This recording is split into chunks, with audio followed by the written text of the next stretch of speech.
So, ayun na nga, mula nung nandito kami sa Taoyuan, isang buwan na kami ngayon. Yehey, 3 months na lang matatapos na ang aming 4 months dito sa Taoyuan. O, napakabilis, di ba? 90 days na lang. And alam nyo, meron akong i-share sa inyo kasi si Lola, wala na yata siyang diabetic. Kasi, nung una namin dito, ang kanyang blood sugar is 180, 184, 1116, and today, is 37 na lang ang kanyang blood sugar. Pre-diabetic na si Lola, o di ba? Wow, amazing. Kasi noon sa Sanchong, puro si Laupanyang pakain ng lugaw. Kay Lola dati, morning, lunch, dinner, yun ang lagi niyang kinakain, lugaw-lugaw. Kaya ang kanyang blood sugar dati is 400, 500, pinakamababa is 280, 380. So ngayon dito is ang pinakamababa is 37. Wow, di ba? Amazing, di ba? Wala nang diabetic yung alaga ko. Wala na siyang sakit. Wow, hindi ko lang siya na-picture kasi nga sa sobrang excited ko na wala na siyang diabetic. Syempre masaya ako bilang nag-aalaga sa kanya. Ang hindi ko lang maintindihan bakit kamot ng kamot si Lola. Kamot dito,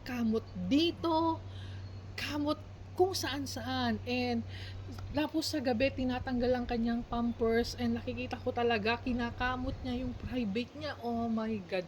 Kaya sabi ko, siguro mataas ang sugar ni Lola. Pero hindi naman, nagkamali ako kasi sobrang baba na ng kanyang blood sugar. Oh, 37? Agasim that? 37? Wala na siyang blood sugar. Siguro, sa akin na napunta yung blood sugar ni Lola. Oh my God, sana wag naman. Kasi nga, feel ko talaga is para akong nahihilo. Ganyan, masakit ang ulo. Noong mga nakakaraan, nung nagkakape pa ako. Pero ngayon, hindi na kasi ako nagkakape. 3 days ago na. Kaya, bumalik na yung aking sigla. Pero si Lola, amazing talaga. Sobrang nakaka-amaze na 37 na lang ang kanyang blood sugar. And kaya ganun kababa ang kanyang blood sugar kasi wala siyang kinakain dito ng mga prutas. And kung ano lang yung kinakain namin ng lunch and dinner and breakfast, yun lang.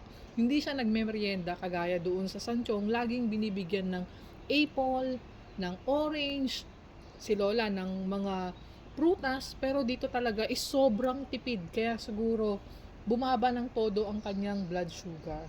And kung tatanungin niyo kung okay si Lola, sobrang okay naman. Hindi naman siya nahihilo, hindi naman masakit ang ulo, hindi siya kagaya ng ibang matanda na kapag bumaba yung kanyang blood sugar is nanghihina. Pero si Lola malakas.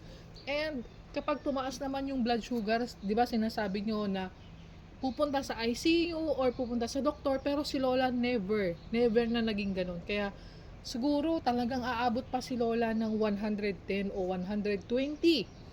Ganon. Nakaka-proud naman.